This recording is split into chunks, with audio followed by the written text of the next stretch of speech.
नमस्कार, मैं हूं आयुष और आप देख रहे हैं एमएन न्यूज़ मध्य प्रदेश। और आज हम आए हैं गोले के मंदिर भिंड रोड पर कराना गेस्ट हाउस में। और आज हमारे साथ हैं श्री ओबीसी महासभा के राष्ट्रीय कार्यकारी अध्यक्ष श्री भूपेन कराना जी। और हम जानेंगे उनसे कि जो ओबीसी महासभा में आज की डेट में जो सोशल मीडिया पे चल रहे हैं, तो ये क्या गतिविधियां चल रही हैं और ये आगे के क्या प्रोग्राम हैं।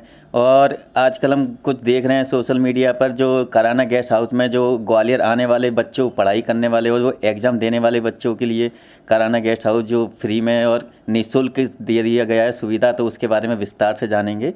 तो सर, ये बताएं कि जो आपने सोशल मीडिया पे पोस्ट डाली है, तो उसका क्या उद्देश्य है? नमस्कार। सबसे पहले तो मैं एमएस न्यूज़ आपका जो चैनल है और उसकी तरफ से आप आए हुए हैं, तो आपका स्वागत है। और आपका जो सवाल है कि ये पोस्ट फेसबुक पे जो जा रही हैं उनका उद्देश्य क्या है। दरअसल क्या है कि इंसान जब जीवन में जन्म लेता है तो उसके कुछ उद्देश्य भी होते हैं, उसके कुछ कर्तव्य होते हैं जो उसे पालन करने होते हैं। पहला कर्तव्य होता है दुनिया में आने के बाद कि वो अपने माँ बाप की जिम्मेदारियों को वजन कम करे। दूसरा काम होता है कि जिस भूमि पे उसने जन्म लिया है उसका कर्ज अदा करे। तीसरा उसका विकल्प होता है, तीसरा जो उसका कर्तव्य होता है वो होता है कि अपने बीवी बच्चों की जिम्मेदारी पूरी तरीके से निभाए। चौथा विकल्प और चौथा कर्तव्य उसका जो होता है वो ये होता है कि जिस समाज में उसने जन्म लिया है, जिस कम्युनिटी में जन्म लिया है, उसके लिए भी वो कुछ करे। तो मैं इस मुद्दे पे अपने आप को सौभाग्यशाली मानता हूँ कि इस जीवन में मैं किसी के काम आ पा रहा हूँ। दुनिया का ये सिस्टम है कि दुनिया अपने लिए कमाती है, अपने बच्चों पे खर्च करती है और अपनी सुख सुविधाओं में तल्लीन होकर जीवन कब गुजर गया पता ही नहीं चलता। दुनिया में ऐसे बहुत कम लोग होते हैं जो अपनी कमाई का कुछ हिस्सा दूसरों के लिए खर्च करते हैं।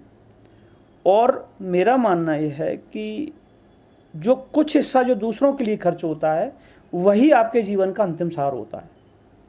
तो ईश्वर की कृपा से, माता पिता के आशीर्वाद से, आप सभी मित्रों के सहयोग से मैंने अपने जीवन में जो कुछ पाया है, जो कुछ कमाया है, मेरा उद्देश्य एक ही है कि मैं अपने समाज के लिए, अपनी कम्युनिटी के लिए, गरीब, निसहाय, असहाय लोगों के लिए कुछ कर सकूं।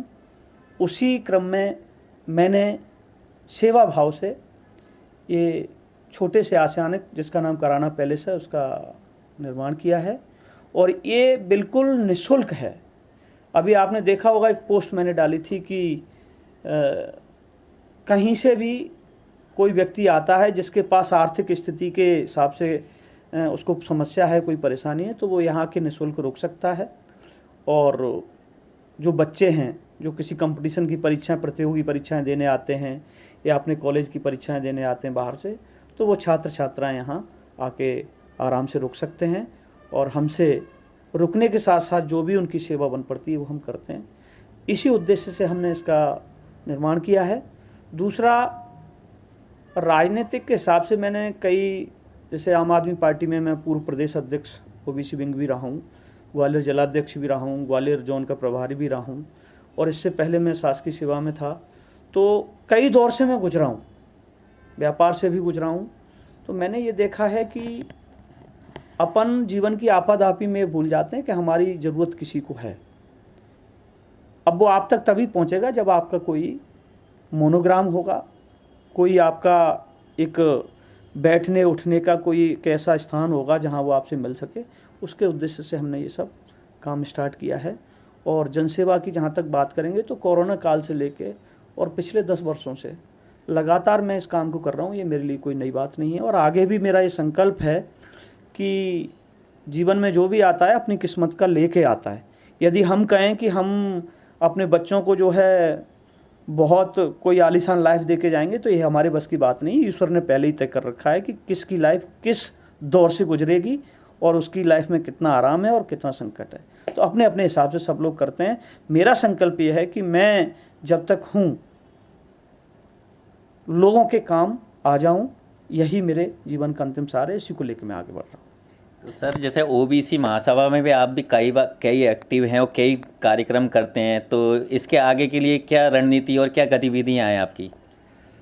देखिए, ओबीसी महासभा जो संगठन है वो ओबीसी वर्ग के लिए लगातार निरंतर रूप से कार्य कर रहा है।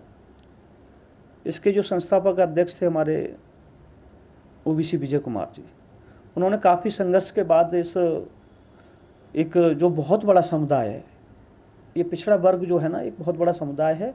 और जहाँ तक मैं हमेशा इस बात को कहता हूँ कि जितना बड़ा समुदाय है उतना ही ये अपेक्षित समुदाय है।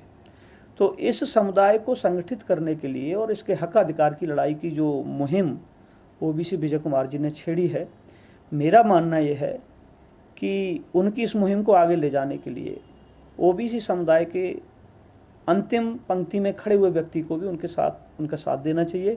और ये कार्य चूँकि हम सबका है, संगठन हो या राजनीतिक संगठन हो, सामाजिक संगठन हो, कोई संस्था हो, इसको कभी कोई एक व्यक्ति नहीं चला सकता। ये सबके हित के लिए बनाई जाती है, सबके हित के लिए काम करते हैं। इसी प्रकार ओबीसी महासभा ओबीसी संप्रदाय के लिए, उनके हक अधिकार के लिए लगातार काम कर रही है। तो इसमें मुझे ये लगता है कि कहीं ना कहीं मैं भी अपना योगदान करूं, तो अगर कोई भी एक हक अधिकार अगर हमारे माध्यम से, हमारी सेवा के माध्यम से अगर हम दिला पाए, तो ये हमारा एक कर्ज है, वो समाज के प्रति उतरेगा कहीं न कहीं। इसको लेके हम लगातार जो है ओबीसी महासभा के पूरे देश के अंदर जो है आंदोलन भी कर रहे हैं, समाज के हक अधिकार की लड़ाई भी लड़ रहे हैं और इसको लेके लगातार आगे बढ़ रहे हैं। तो ओबीसी महासभा यार जैसे, या हमारा और भी संगठन है, जैसे हमारा जो जाति संगठन है गुर्जर स्वाभिमान संघर्ष समिति, उसको लेके भी, उसमें राष्ट्रीय महासचिव की भूमिका में हूँ मैं। एक राष्ट्रीय वीर गुर्जर सेना है, उसका भी हम काम कर रहे हैं। सामाजिक संगठन हो, हर व्यक्ति के हक अधिकार, उसके हक अधिकार की जो व्यवस्था है उस तक पहुंच जाए, इसको लेके हम लगातार निरंतर काम कर रहे हैं। और मेरा मानना ये है कि असली जनसेवक वो होता है जो किसी के काम आ जाए। राजनीति या संगठन में सिर्फ जाके और आप लोलुपता के कारण कोई अपना काम बना लो, आप प्रभावी हो जाओ, वो सिर्फ आपका व्यक्तिगत हित हो सकता है। आप जनसेवक नहीं बन सकते। जनसेवा करनी है तो आपको निश्चित तौर से अपने मन में सेवा भाव को बढ़ावा देना पड़ेगा। तो जैसे ही देखा हमने कि श्री भूपेन कराना जी ने 10 सालों से जो जनसेवा कर रहे हैं और उन्होंने भिंड रोड पर गोले के मंदिर के पास एक कराना गेस्ट हाउस जो बनाया हुआ है, जो हम अपने चैनल के माध्यम से सभी लोगों को सूचित करना चाहते हैं कि जो भी बच्चे स्टूडेंट ग्वालियर में जो एग्ज़ाम देने आते हैं या जिनकी आर्थिक स्थिति ठीक नहीं होती, वो इस गेस्ट हाउस पर निःशुल्क रुक सकते हैं और अपना एग्ज़ाम दें। और देश विदेशों की खबरों के लिए देखते रहिए MS न्यूज़ मध्य प्रदेश।